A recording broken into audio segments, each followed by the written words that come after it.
The reforming officials of the 19th century had seen to it that this should cease. In charters inspired by European constitutionalism, they made citizens out of subjects of Sultan and extended to them the protection of life, property, and honor. These charters had the felicitous side effect of protecting their own property. There thus grew up a new social set, which was able to perpetuate itself more easily than earlier generations of officials. More important than the inheritability of wealth, however, was the transmission to succeeding generations of a new lifestyle of life.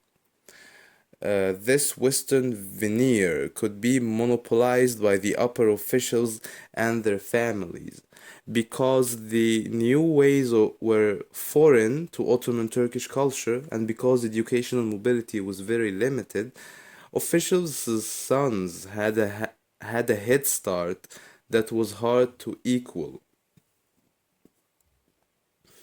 A fluent knowledge of French and a la Franga, Western social graces, was the foremost requisite of advancement, and who had a better opportunity to learn them than children of the Tanzimat.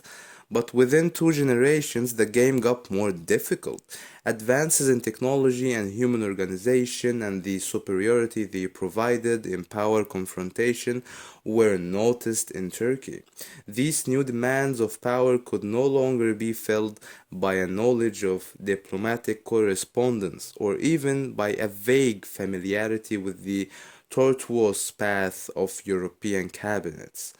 Professionalism had high priority beginning with the 1870s and Sultan Abdulhamid II. For all his conservative leanings, saw the writing on the wall. Most of the schools from which the revolutionary bureaucrats graduated were given new foundations during his reign, that is, from 1876 to 1909. These schools produced a new type of official somewhat contemptuous of the earlier generalist and of their dandified sons. Thus, the social undercurrent of the last years of the reign of Sultan Abdul Hamid II was the warfare between officials who acceded to positions because they were part of the Tanzimat set and those whose advancement or lack of it was based on merit. In a way, this was the last phase of an endemic clash between achievement and ascription in the history of the Ottoman Empire. The revolutionaries, the Young Turks, were persons who were convinced that they knew more and better than those who were in charge of the interests of the empire. The revolution was carried out in 1908, and its signal victory was the eventual dethronement of Sultan Abdul Hamid II. The fathers of what we usually call the Turkish Revolution, for example, the founders of the Turkish Republic, brought this process to a logical end, having also profited from the mistakes of their predecessors. With the Young Turks, legitimacy begins to assume a new caste. True, the traditional upper classes had also ultimately based the legitimacy of the rule on the contention that they knew what was best for the ruled. But their legitimation was partly based on things having always been this way. The extent to which the new elite based its legitimation on knowledge alone was new.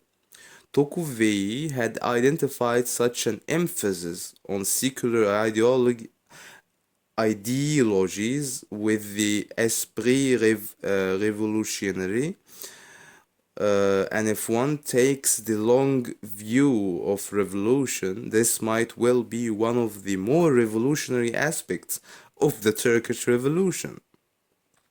This innovation did not realize its full potential because and to the extent that some aspects of the traditional ideology of the state still affected the Young Turks and the founders of the Republic.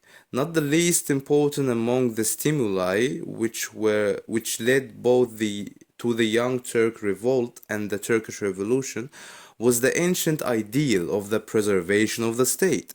Systems for training bureaucrats might have changed, but the Ottoman tradition that the state counted more than did individuals had remained. This is one point where the structure of the Ottoman Empire diverged from Weber's type of patrimonialism.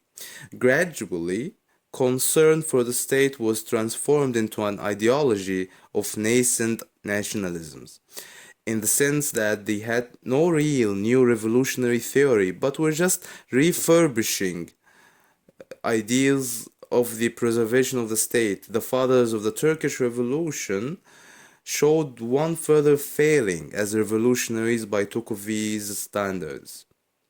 Among Tocqueville's criteria of evaluation, the use of violence, which we have described as absent in the Turkish Revolution, was the foremost. A revolutionary theory was the second of his principles, which up to this point we haven't been able to detect in Turkey. Tocqueville's third principle, change in the essential principle of society, also seems on the surface to be missing in our case. We shall see that this is only half true. The Turkish Revolution wasn't the instrument of a discontented bourgeoisie. It didn't ride on a wave of peasant dissatisfaction with the social order, and it did not have as a target the sweeping away of feudal privileges, but it did take as a target the values of the Ottoman ancien regime. In this sense, it was a revolutionary movement. The characteristic is sufficiently interesting to justify a pause in the argument presented here to examine it in some detail. All revolutionary movements, to the extent that they question and attempt to destroy existing social structural arrangements, also try to disestablish the value systems of ancien regime. The attempt to disestablish the Catholic Church, together with the pressures to make its personnel conform to the new ideology, are features of the French Revolution which are all well known. The simulations attempt to replace religion by civism is also familiar, but when destroying the values of the ancien regime assumes the overwhelming importance that it acquired during the Turkish Revolution, and when this is accompanied by fewer blows dealt to the infrastructure, then something of particular interest seems to be involved. It should be added that this approach was that of the radical faction of the revolutionaries, led by Ataturk, which eventually came to direct the revolution. For the Turkish revolutionaries, the symbolic system of society culture seems to have had a relatively greater attraction as a target than the social structure itself. And within culture, religion seems to have been singled out as the core of the system. By the same token, the moderate wing also relied on a cultural argument to define its position, and it often criticized the religious policies of the radicals as extreme. The radicals' strategy of change begins to make sense if used in connection with the long standing characteristic of Islamic society.